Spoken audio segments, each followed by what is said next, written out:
Hi, everybody.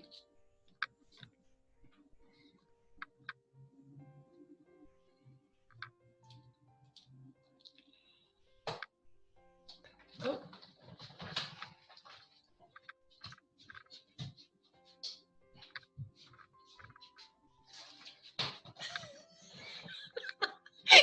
This organisation is not going very well.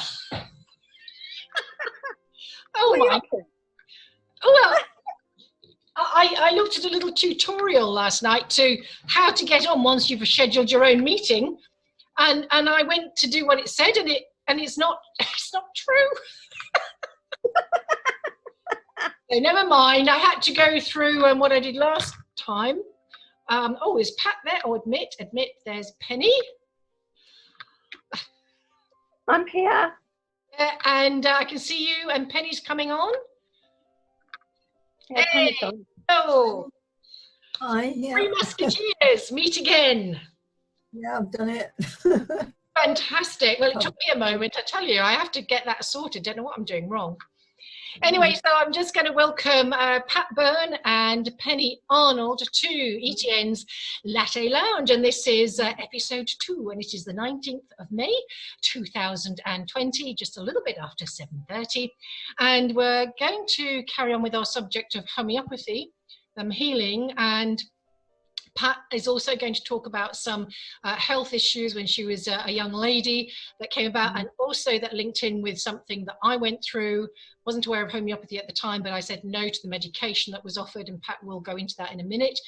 But I just want to share with you a couple of my own homeopathy stories, and I know Penny's going to come in with that as well shortly, and that is this is a little bit funny, and I hope you don't think I'm too mean when I tell you what this story is. It's about my dad. Some nice stories as well.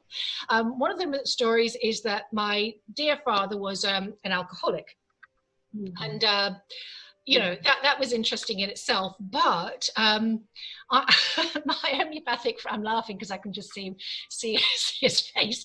My homeopathic friend and myself concocted a little ruse for him. When I when I left Spain at one time, I was taking him back some whiskey, and this was not unusual. And I said, look to her, what can I do to help him move forward from this obsession with the alcohol whiskey? He was a person who never experienced a hangover. I have. Don't want to do it again. And I'm not teetotal. I really enjoy my glass of wine or a whiskey and ginger, or maybe gin and tonic or something, the Benedictine, but not like my father used to drink. He used to drink, and then the behaviours came out. He was a lovely man when he didn't drink, and he had a heart of gold, black curly teeth, as my sister might say. But on this occasion, my friend said, well, we could try sulphur. And I thought, oh, that sounds interesting. I said, well, how would I deliver that? She said, well, we'll have to unscrew the new top, and which we did, and we dropped some sulphur in there and put it back up. And when I delivered it to him, I said, oh, by the way, the seal's broken at the top there because something to do with the customs. I made some cod story up.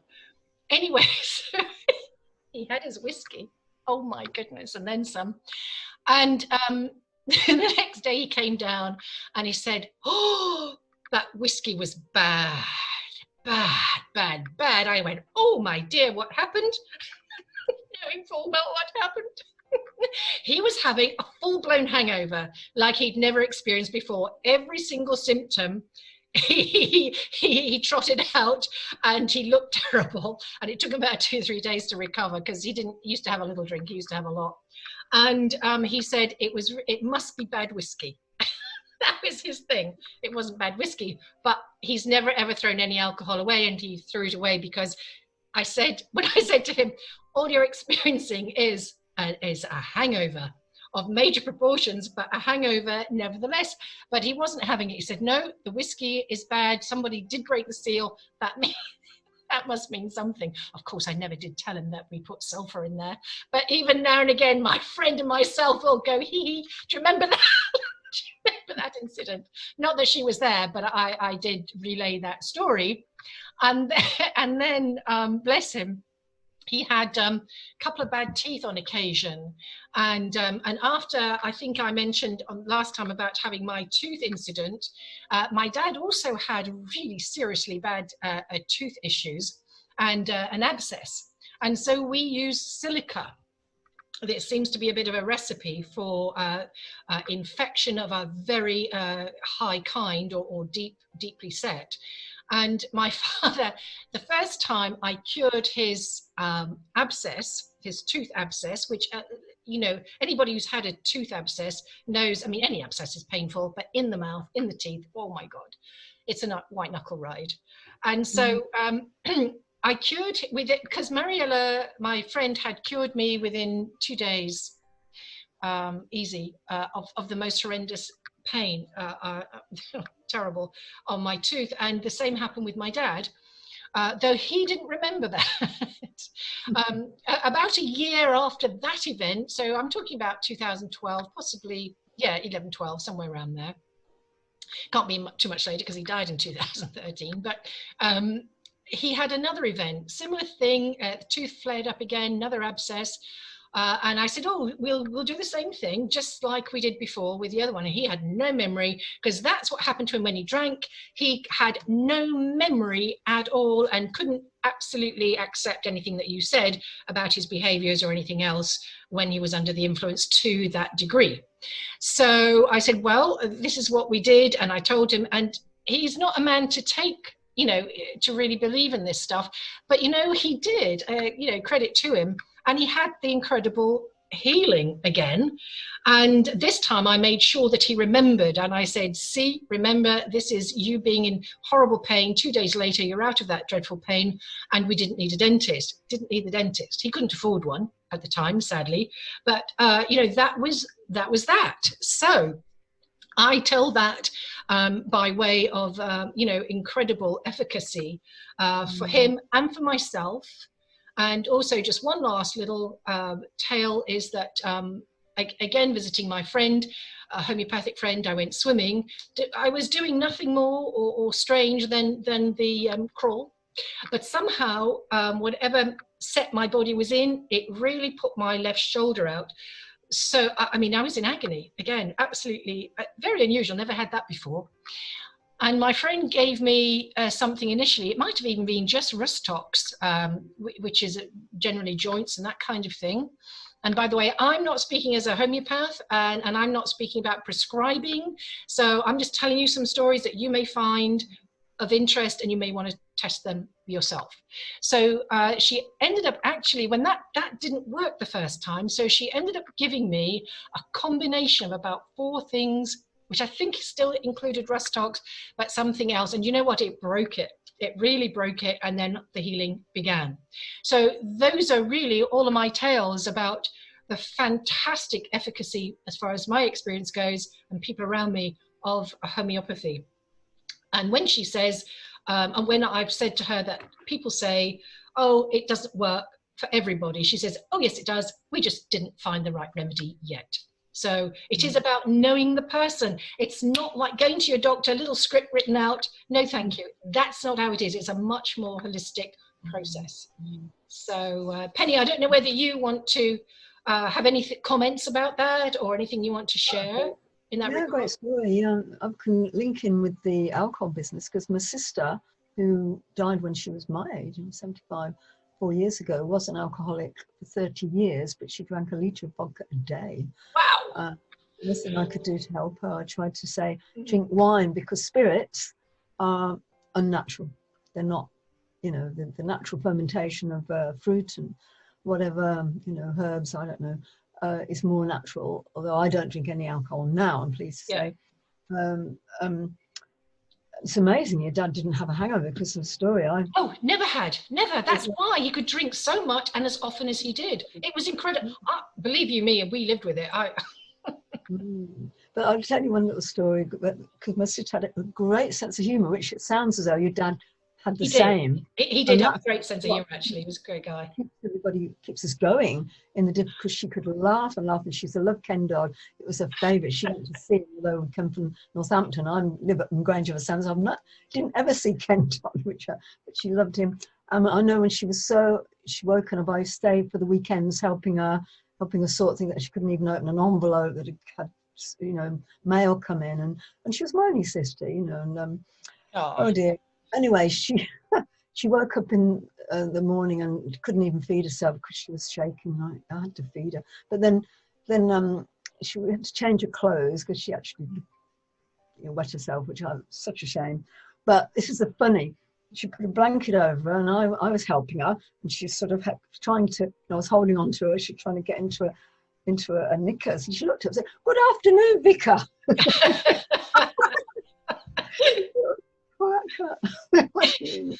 Just showed exactly the sense of humour, and there again, everybody has their own choice, and I think anyone that resorts to alcohol has this low self-love, and that is the bottom line, as far as I'm concerned. It's the self-love business, unconditional, and it is. I learnt a lot from seeing her, helping her, and going. I spent many weekends down a village where she lived, called a road, which wasn't far from Northampton, and she ended up in a care home that she couldn't stand, and my Dowsing has picked up, which happens even with my deceased husband, who passed away a week after my sister, 2016. Wow. Numbers up. Add the numbers up. 9. What's the number 9? Number of completion. Yeah, absolutely. Yeah. But she's happy, very happy now where she is, and I can actually pick that up with Dowsing. What's the level of happiness and contentment if somebody's passed away now? And wow, I see my pendulum go whizzing round off the chart. Out of this. Very, very happy. Great to know. And also some very sensitive people. My dad actually was. I didn't think so when I was a younger person. I didn't think he was sensitive, but actually I think that's one of the reasons he had a lot of pain that he was dealing with, and that is often used to mask those deep hurts that there isn't another way out of. You are that dad, you are that person, you are that whatever area of life you've created for yourself. Sometimes you can't always move out of that, and I think he felt like he was in a bit of a kind of backed into a corner and couldn't really do anything else about it. So anyway, John, is staying out of judgment, because I know. Yeah. Oh, I did judge him. Oh, I judged him. Oh my God, I judged him for many years.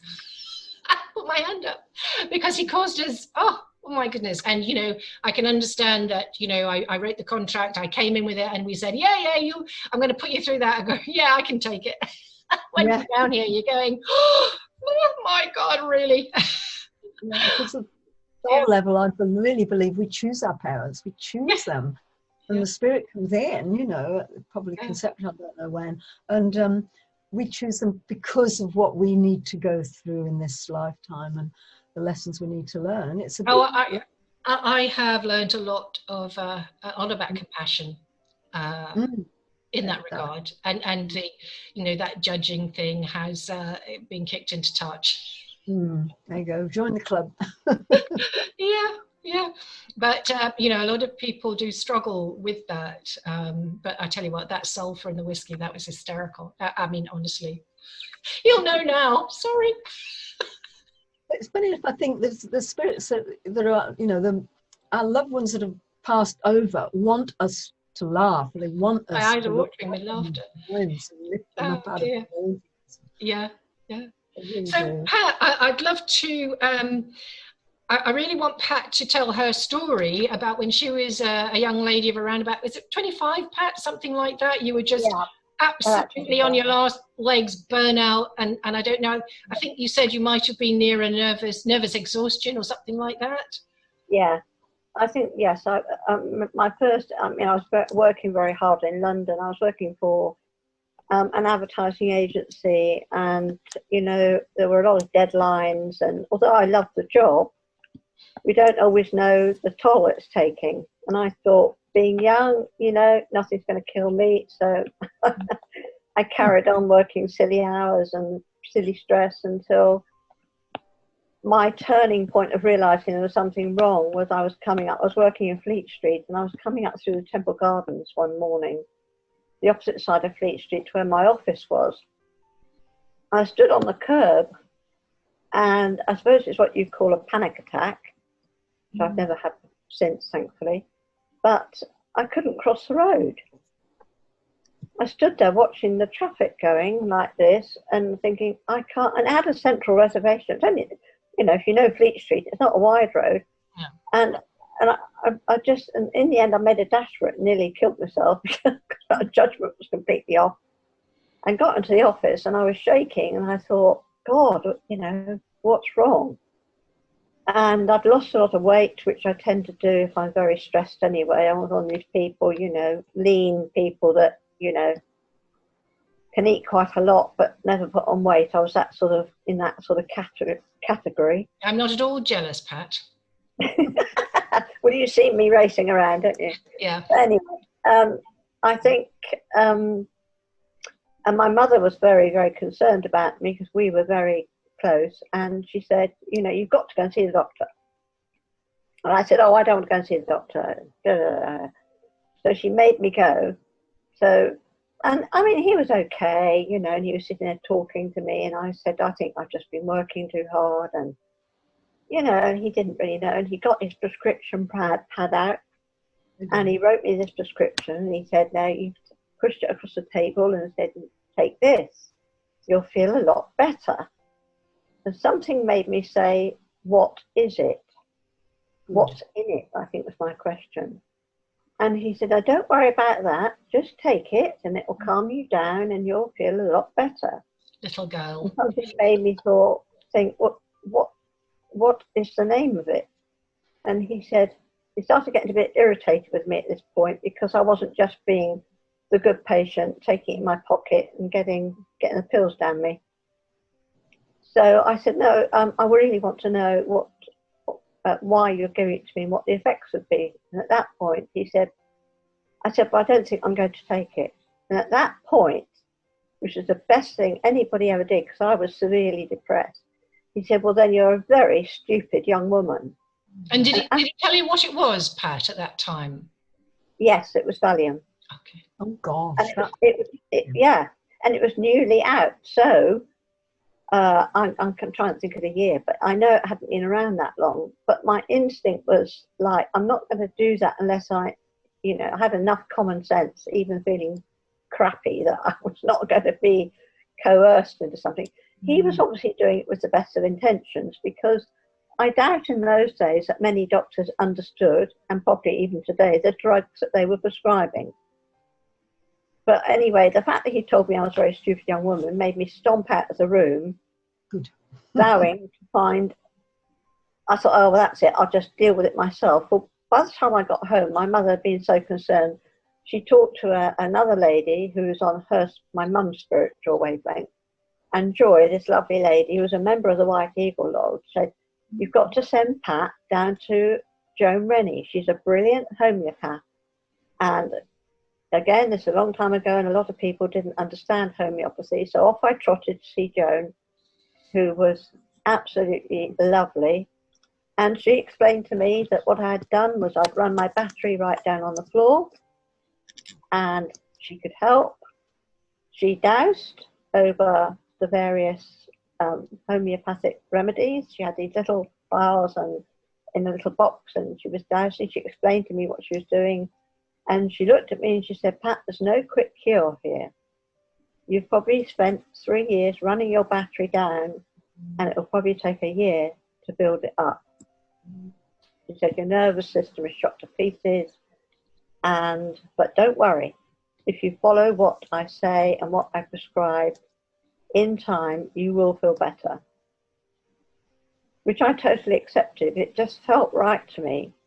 So I went off with my little white tablets, and I think I used to see her once a month, and then she'd say, yes, it's starting to come up, the levels of energy, I could start to feel them. And it was a long, slow journey. I changed my job, moved my life on, and I got better. Yeah, that's great. Well, I had the same prescription given for me as well. Same thing, Valium. When I was about 19, I had stayed on an extra year I was in college in Cardiff, and I was going out with somebody there, and they'd had another year to do, so I was staying on and doing some little jobs and stuff. But I began to just experience some tummy things. I mean, it wasn't severe, but it was enough to send me to a doctor.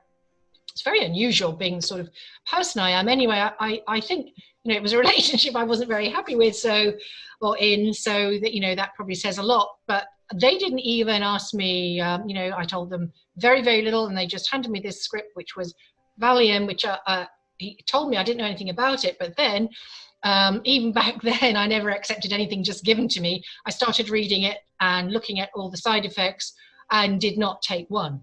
I thought, my God, I am fine. I'm going to get through this in a different way. And I did. I didn't know about homeopathy at the time, but I was already beginning to get into a little bit awareness of meditation and that kind of thing, and just changing my life, not being in an unhappy relationship. So, but honestly, just doling it out without knowing you, without anything. I'd never seen this person before. They weren't even my doctor. It was just somewhere, I went to from college. Awful, shocking. And, that I think is negligence. I really think it's a dereliction of duty. And I know it sounds very strong, and I mean it, because, how dare they play with your system and your life like that? I think it's outrageous.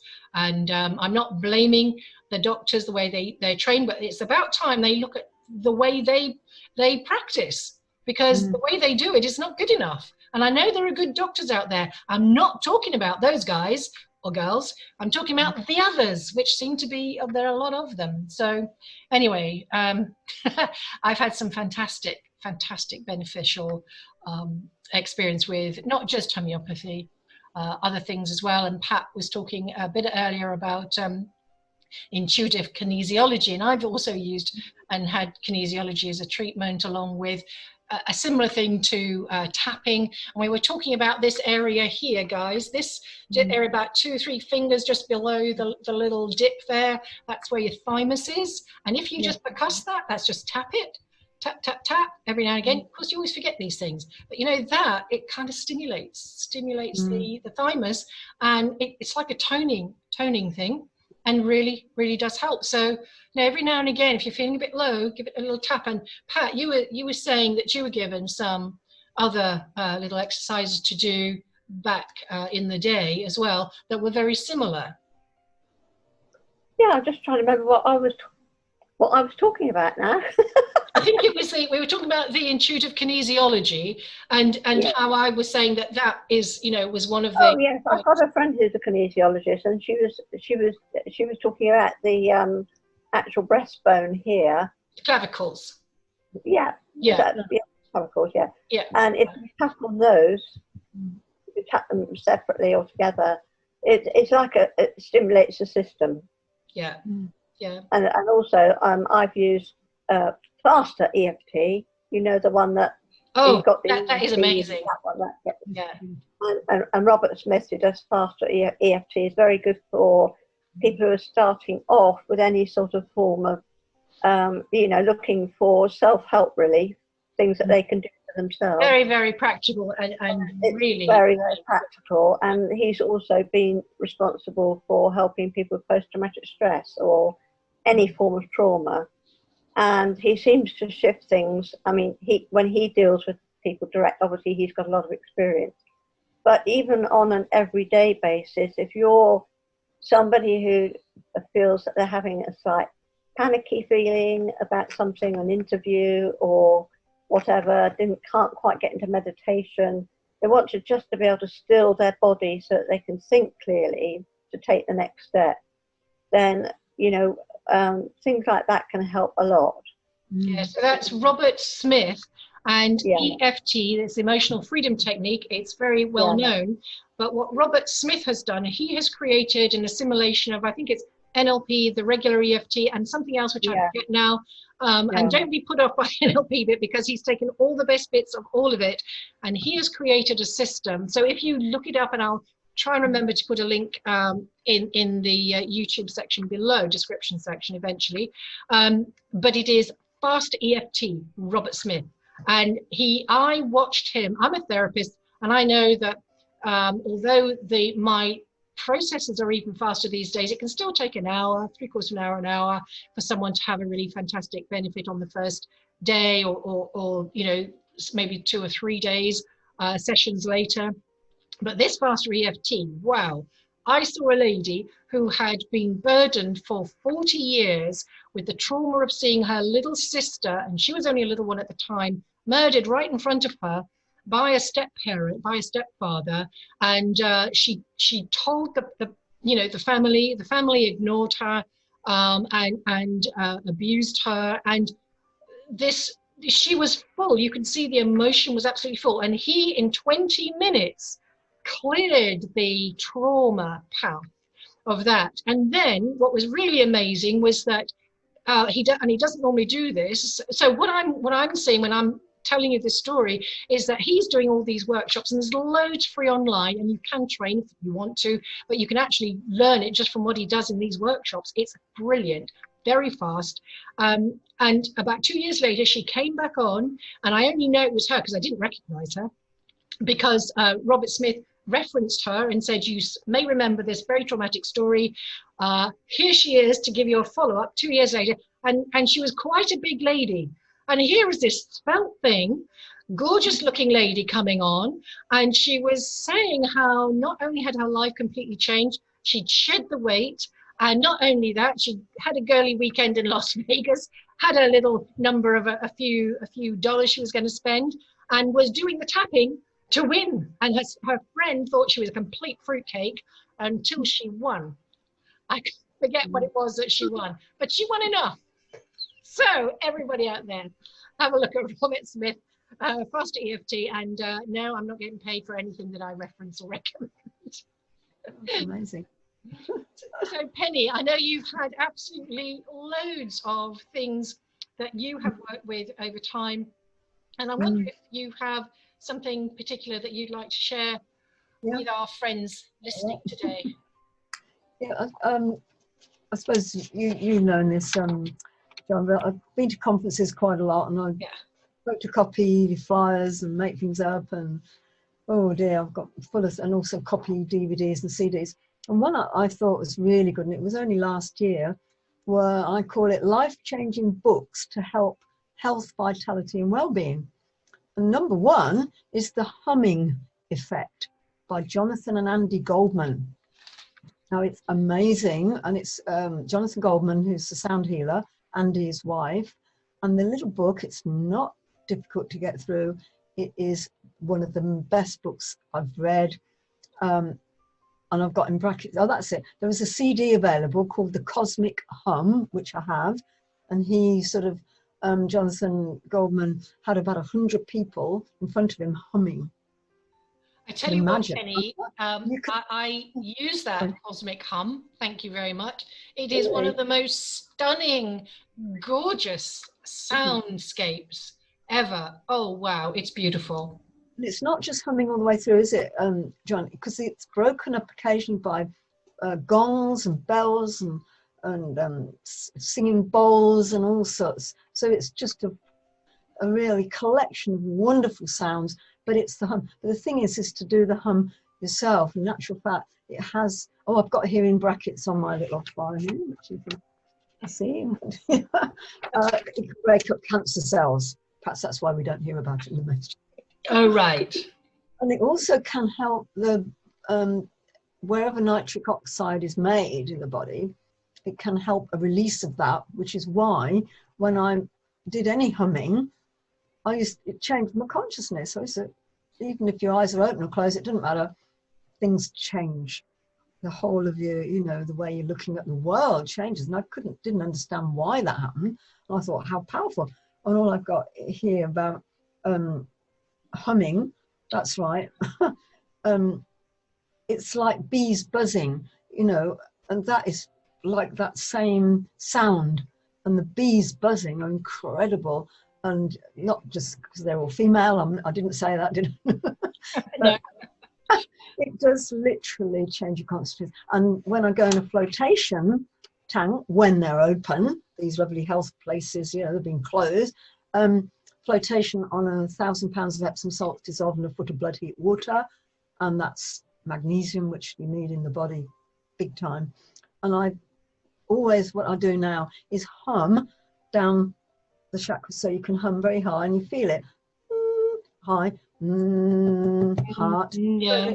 Gradually. So you have to do it quite high, like. Well, yeah, it depends how your throat is. Yeah. But the lovely one is the one from the heart, because it really, and if you have your head not like that, you know, but Yeah, so upright, it's sort of in alignment. just the quality of the sound. And it seems to be more powerful. And when you're doing it in water, you know, without Wow, that's going to be amazing. by the time the hour just flips past, that's just my little bit of advice. But the flyer actually came about, that's it, the humming effect. Also the second one, honey as medicine, what doctors don't tell you, by Ruth Tan. May have mentioned it last week. Yeah, I think we put that actually out there as a link. Oh, magic, because I did rattle through quite a lot of stuff.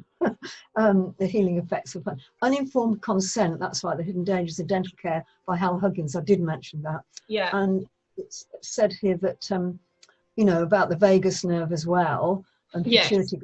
Yes. Very, very important. And it was those books really that set off me doing some research about this, checking with Dowsing and seeing it not just in me, but in a lot of other people as well. Even if they've had their amalgam fillings replaced safely, if they had the money, a lot of them haven't. I just, you know, I keep saying I want to wave this magic wand and make everybody well. Yeah, yeah. You know how, you know, he was saying how much the whole system is set up to deliberately harm us if we allow it. That's the secret. And that's the secret, it's not allowing it. Well, But, it's like, you know, people buying, you know, the £1 toothpaste. And I do sometimes buy £1 toothpaste, but let me tell you, it's not got aluminium in it. Or fluoride, no. Sorry, fluoride, not aluminium. Aluminium's in the deodorant, isn't it? But yes, at the moment, I can tell you that I've been to Pound Stretcher, which is, you know, a thrift shop for those in the US, and an economy store here. And it had some hemp toothpaste for just over £1. Really? And there were no nasty ingredients.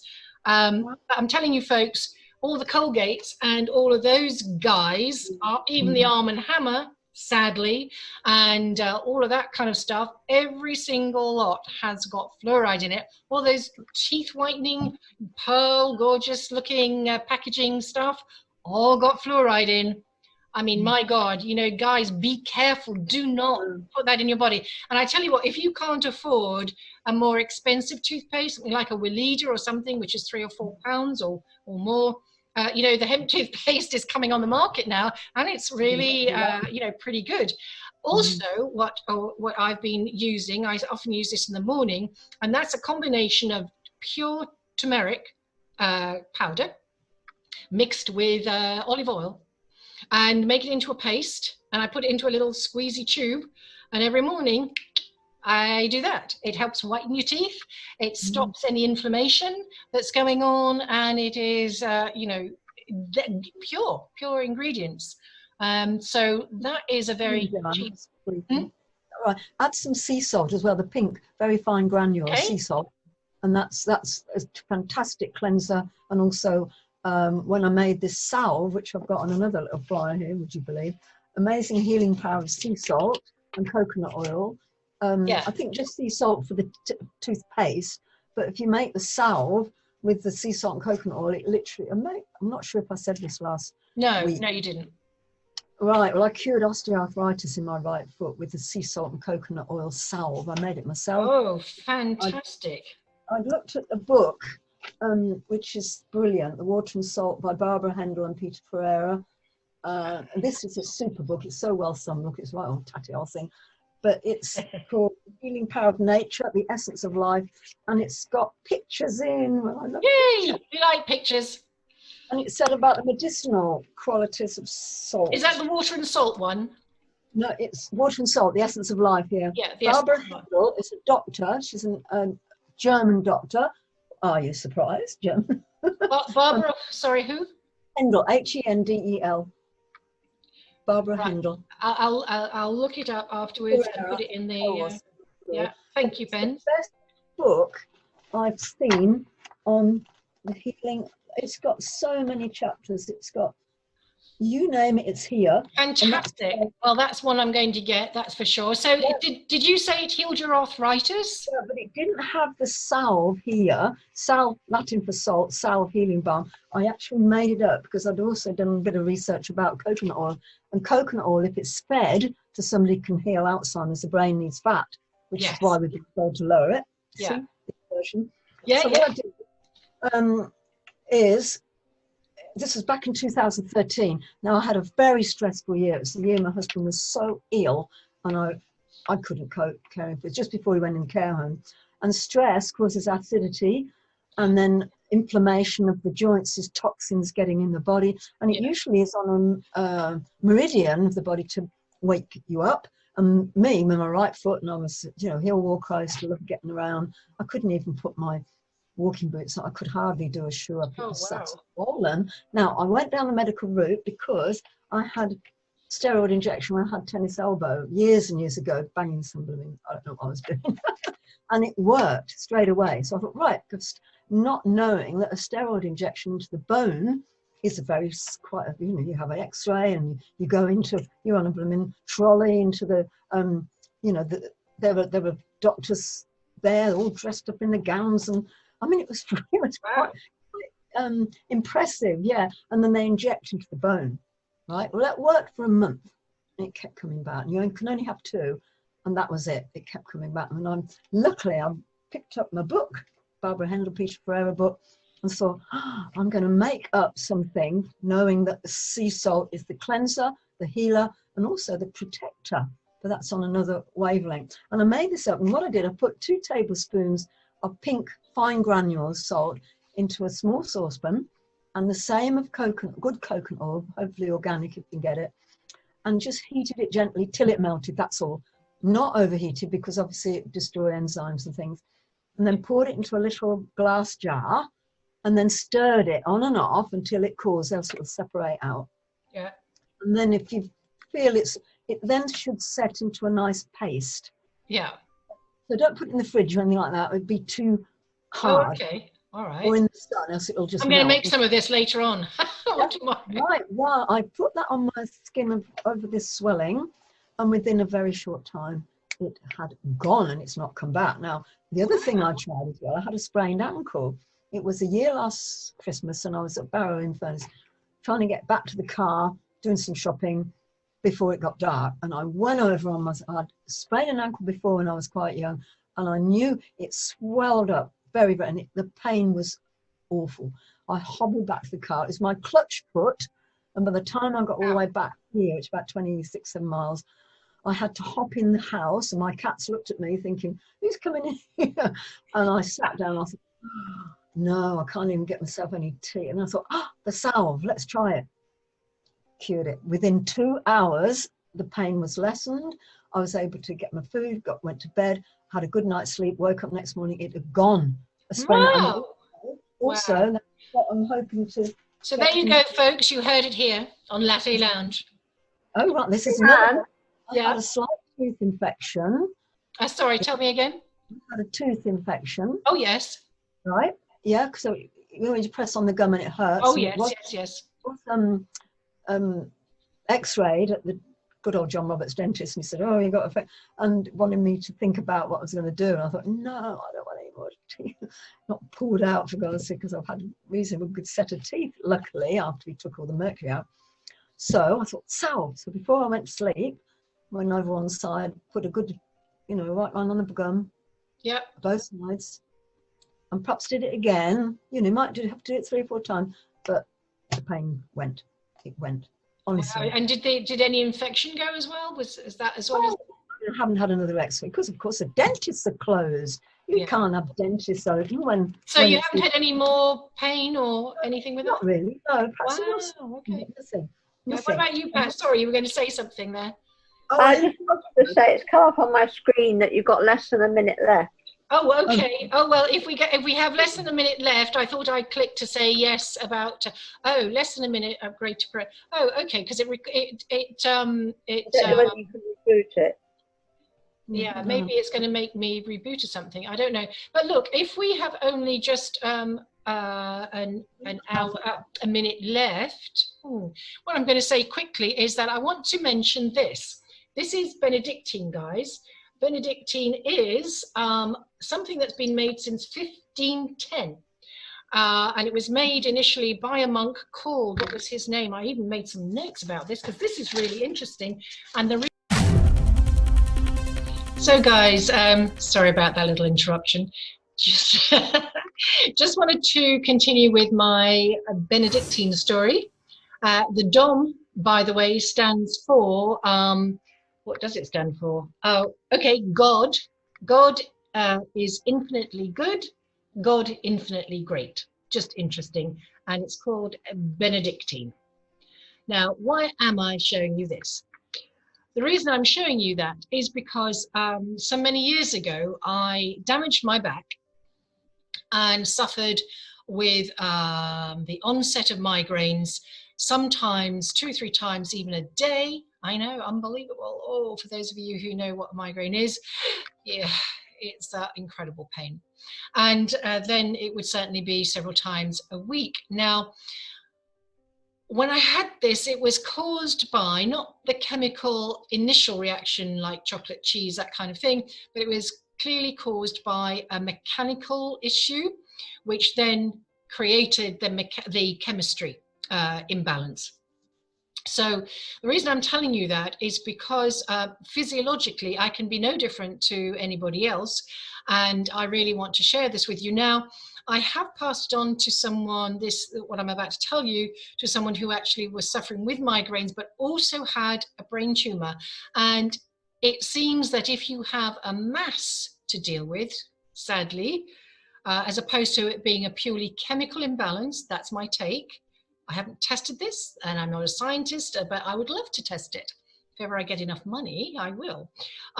It doesn't seem to work. So it didn't work for them.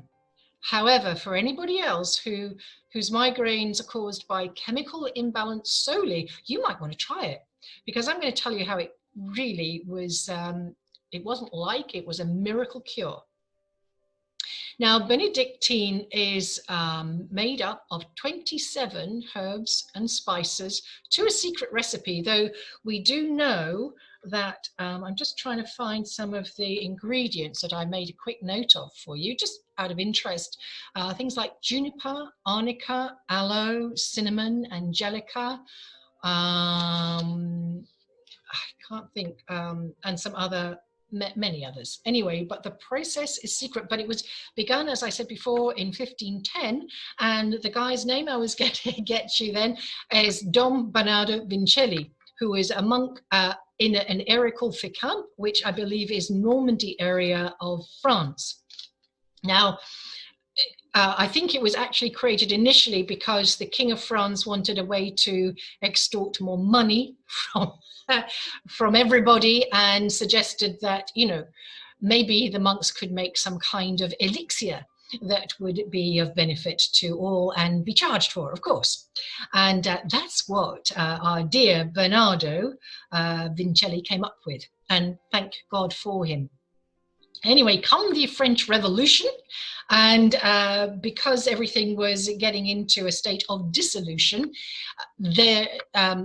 I don't think Bernardo would have been around about that time, long gone, but the secret recipe was hidden safely and lost for 250 years, until a chappie by the name of Alexander Le Grand bought the property that obviously the monastery stood on. Well, he created this fantastic property. And anyway, he found these papers, and he found the original Benedictine monk's recipe. Isn't that exciting? Well, I think so. Anyway, so it was 1863 when they began selling Benedictine as we know it. And this is pure Benedictine. It isn't, some people see something called B&B, Benedictine and brandy. I actually don't like brandy, so I would never buy it. But the Benedictine thing, I'm going to tell you how it saved my life. Really, it was more like my life, certainly the quality of life. So I began having, when I had the migraines, I couldn't function. And when I say I couldn't function, I was a blithering wreck because the pain was so intense. I did feel nauseous, but it didn't tend to make me throw up or vomit. The sensitivity to light was extreme, but it didn't matter if I sat, stood, was in a dark room, nothing seemed to get rid of the pain. And even back then, I didn't want to be chucking just any old crap into my body. So anyway, this one day I had a meeting with a friend, and we were going to meet in a pub somewhere in London. That's where I was living at the time. And it was before we had mobile phones, and I didn't have his phone number to cancel as I had this migraine come on. And I just thought, heck, I'll just weather it and go. So I did. And I ended up asking for a Benedictine, which I had. Now, to have any alcohol when you're in a state of a migraine explosion, believe you me, I would sooner cut off my head normally. Yeah, I would, because the idea of the pain with alcohol, oh no. But something drew me to the Benedictine. It's not really like you're drinking a glass of wine or a long beer. It's a very short drink. And I forget what the British liqueur measure is. But what I found is that I had one or two, I think. And it was quite expensive at the time. It still is a little expensive, but I had 2 shots, and that cured the migraine for that night. And I thought, oh my God, what's that? I mean, didn't just cure it. I mean, every element of the trauma that was visited on me by having a migraine went. So the horrible feeling in the body, the terrible pull down on your energy system. It's like the body's gone into shock, in fact. All of that just magically melted away. And I thought, wow, it must be something to do with the sugar. So I tried everything to do with sugar, sweetness, honey, and all kinds of things like that. Anyway, nothing worked. And the next time I was doing it as an experiment, when I had a migraine, I had 2 shots. And it seems to be now that I found, for me anyway, the medicinal amount is 2 pub shots, whatever that measurement normally is, does the trick. And the very interesting thing is that when I was having a migraine, it used to behave like a stroke, in as much as I could hear my thoughts quite clearly as normal in my mind, but I couldn't, the mechanism to speak them out wasn't functioning. So I was slurring, sounding like I was drunk probably a little bit, but certainly sounded like I'd had a stroke. And interestingly enough, a friend of mine who's a pathologist was lecturing at King's College where he worked at the time, and he invited me to a lecture he was giving on migraines, and he then described, I can't remember how many migraine categories there were, or categories of migraine, types of migraine, but there was one known, and you could see it in the brain when you measured it, when you photographed it, that had the effect of stroke-like symptoms. Not that it affected my body, so I still had the full use of my body, but it was the mechanical speaking out, the mechanical process of speaking that wasn't very available to me, and it made my brain very slow. So whilst I could get the thoughts easy enough, I couldn't kind of translate them. It was heavy going, heavy work, really like a stroke. So that was interesting to know that there actually is a kind of a migraine that behaves very much like a stroke. Anyway, so that was interesting. And then I found that when I drank the Benedictine in the midst of a migraine, whatever part of the migraine I was at, whether it was the beginning or the middle or whatever, it didn't taste like Benedictine. Benedictine has a very sweet taste, beautiful golden amber, and I would just take it straight. I often like it with crushed ice or ice, but not anything else normally. And that was like a miracle. And it didn't take an hour or 2 or a day or 2. It was moments, I mean seconds. And I began feeling, I mean, it might have been a minute or two, I don't know, I never actually timed it, but it was like this entire situation was lifted off me like some heavy, drab, painful shawl or shroud even. And I could instantly feel my brain and mind and everything engage. My body, I lost the sense of sickness, and it would also make me feel very vulnerable in my body. I would feel very weak, and my temperature would go all over the thing, all over the place. And when I did have my migraine before I found Benedictine, if I couldn't stop it, and I ended up going through that full-blown experience, which was dreadful, I would I wouldn't recover. It would take me about 3 or 4 days to recover. I mean, that's terrible. And I really wasn't much use to anybody in between times. I mean, could, you know, function for a little bit, but not very well, not very efficiently or effectively. Anyway, and it's not a bad headache. Let no one tell you that a migraine is like a bad headache. Oh, no, it's not. Anyway, so I can tell you that then if I had my 2 shots, and here I was miraculously cured, and it was a cure. It didn't come back 2 days later, it didn't come back again, unless, you know, my back and neck and whatever else was going on with me went out. And by the way, I did find that the exercise of Pilates really helped me deal with whatever issue had happened to cause this thing. And actually, what had happened with me, I was very fit back in that day, and slender. And I had slept in a, it was really bad bed, it really needed replacing. But anyway, and I'd done some exercises the night before, nothing strenuous, just lots of, you know, stretching, stuff like that, and gone to bed, no problem, and woken up without any real problem, except that I couldn't move. When I say I couldn't move, my legs weren't paralyzed, my arms weren't paralyzed, but I couldn't actually move my torso at all. It was shocking. It was a real, I mean, I ended up sort of rolling myself around, and eventually slept on the floor for 3 months. That was the most comfortable place. Anyway, so I just want to tell people out there who suffer and who are on medication that you might just like to try what worked for me, because look, my physiology cannot be that different. So going back to the medicinal amount seems to be 2 shots, though I would, if I had a third one and the migraine had been already cleared, that was it. The Benedictine taste came back, and it also had the alcoholic effect, because when I took the medicinal element, the medicinal Benedictine, not only did I not taste it, not only did it not taste like Benedictine, it didn't taste like anything particular, it was very neutral. It had no impact on me alcoholically. Isn't that fascinating?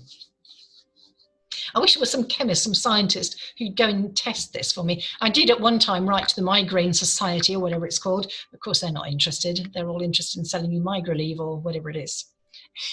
Anyway, nothing against that, except that if you don't have to put, you know, that kind of stuff in your body, then it's great not to. Now, I have to say, if I do get a bad headache or a headache these days, I might have a little bit of dispersible aspirin or something, but, you know, that may happen once a year or less. Anyway, I just really had to share that with you because it might make a difference to your life, and it would be really fantastic if it did. I'm just looking at my notes to see if there's anything else that I needed to tell you about that, and I think that really is it.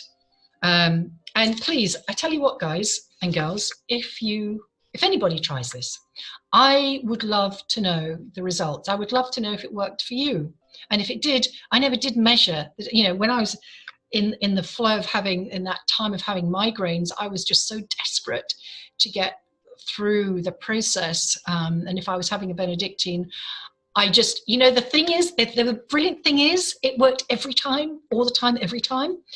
And when I really couldn't afford it then either, but I would drag my then and a half out to any local pub, and not many pubs stock Benedictine either. So I normally buy mine. I got this little one at Sainsbury's. It's about £19. It does last me quite a long time. and I have a little bit with ice now and again, just for enjoyment. And if any hint of a migraine or anything like that, it's with me. So that is my medicine friend, one of them. Anyway, yeah, so Benedictine oil, you can get it online, and this is half a litre. So God is great, and God is infinite. There we go. And thank you to that great monk who in all those days back in 1510 created this wonderful elixir. It is an elixir. So that was that. Oh, and yes, the other thing I want to tell you before I finish, and I have to say that Penny and Pat, because the Zoom cut me off, I was trying desperately to stay on. Didn't work. So next week, we're going to reconvene next Tuesday, and we're going to go on Skype. So hopefully we won't have any interruptions, and we'll just see how that works. In the meantime, Peter Vincent, who is in one of the dowsers that I'm working with, or Dowsing Detectives, which is a fantastic series that we're putting together, just at the very beginning of getting that organized, and we've just recently finished the opening intro, and that's really a lot of fun. But he tasked me today with a little exercise, and what he does, he is in touch with, you might call it a higher element of intelligence, ET, you might call it something else. He also calls it 42 because it overall, the numbers add up to, that he has a code for, that he's asked for.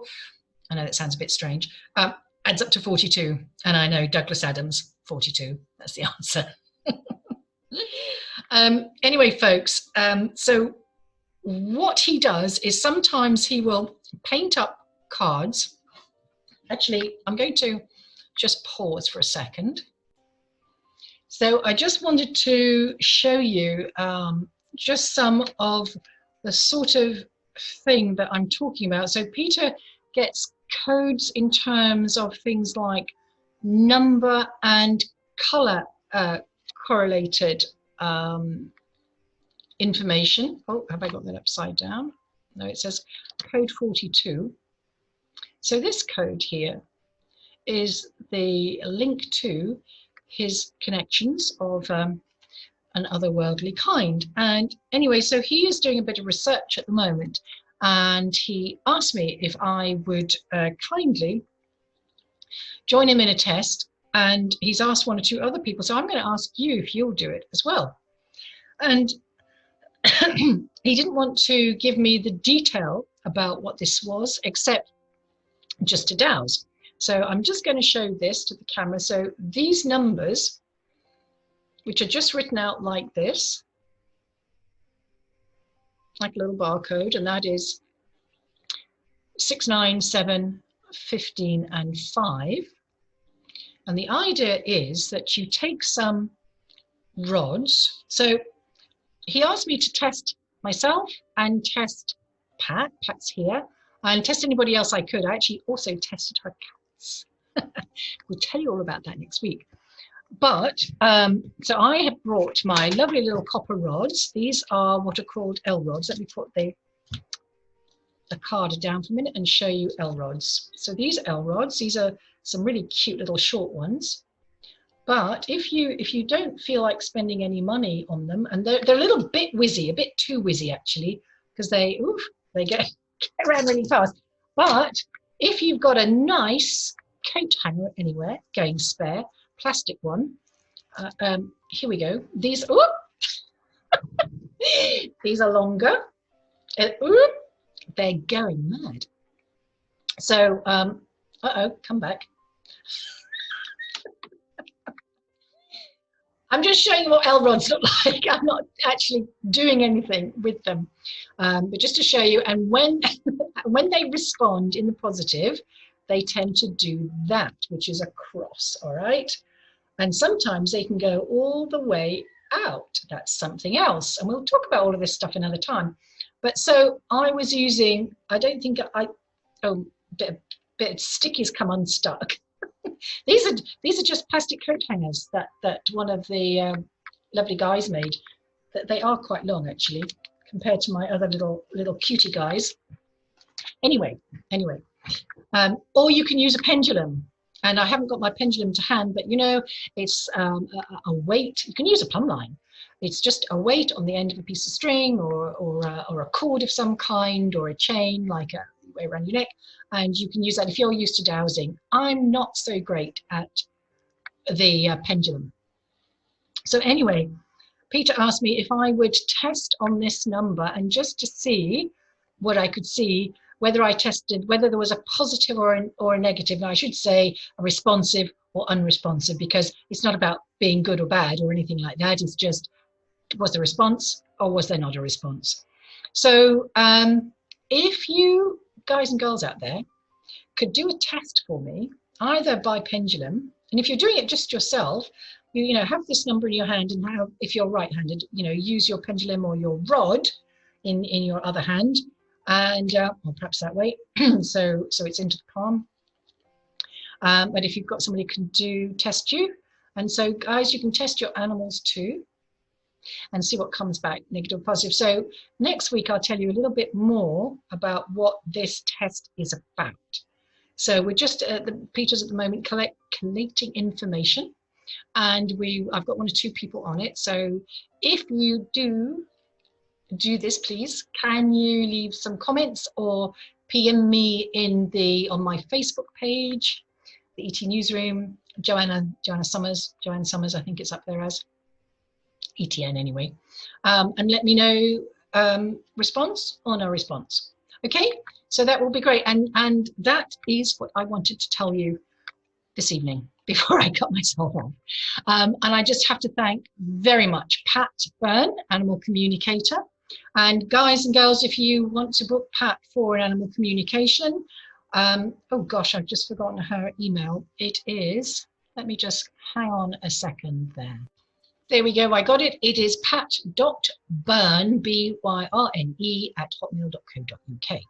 So Pat can tell you all about what she does with her animal readings. Very important stuff, because the animal readings are actually an insight into you.